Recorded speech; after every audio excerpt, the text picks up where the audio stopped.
শুনতে পেরেছি এখানে একজন নাকি মারা গেছে, না এটা গুজব, এখনো গুজব। এটা আমি একজনের কথা শুনছি, আর আহতের কথা এখনো শুনি। একজন আছে, একজন নিয়ে দেখতেই তো আসলাম। ওনার বাবার সাথে আমার কথা হয়েছে, দেখা হয়েছে। আরেকটা মিছিল যাবো, সবাই নিয়ে ওদিকে চলে যাবো। আচ্ছা আনলো আমি বেইনার থেকে গত 1 মাস ইলে হাত করি প্রশাসন লই, এয়ারফোর্স লই, মাথা ঠান্ডা না বলি বেগুনত্ব যেটা অনুরোধ দাবি আদায় দেয় এটা মাথা গরম করে উস্কানি পা দিয়ে রে তো দুসরা কিছু নয়।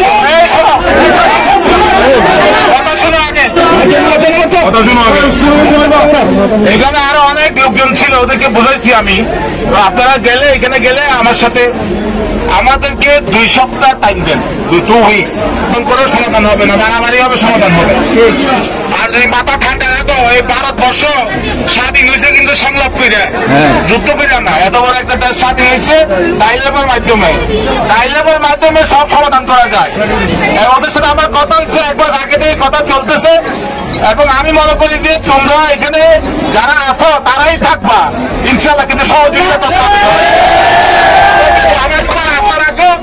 2 মাস 2 সপ্তাহ আমার টাইম দাও, 2 সপ্তাহ টাইম দাও। আমি কি করে দেখো 2 সপ্তাহ দেখা হবে। তোমাদের কাছে অনুরোধ করবো, এই রাস্তাটা করতে হবে। তোমাদেরও সমস্যা হবে, ওনাদেরও সমস্যা হবে। তোমরা দয়া করে তোমরা এই রাস্তার পথটা ছেড়ে দাও, সবাই বাড়ি চলে যাও। খবর নাও যে আমি কি করতেছি, তোমার সন্ধ্যার মধ্যে খবর পাবা। খবর না পাইলে আবার আসতে পারবে, রাস্তায় অসুবিধা নাই, কিন্তু তোমরা রাস্তাটা ছেড়ে যাও এখন।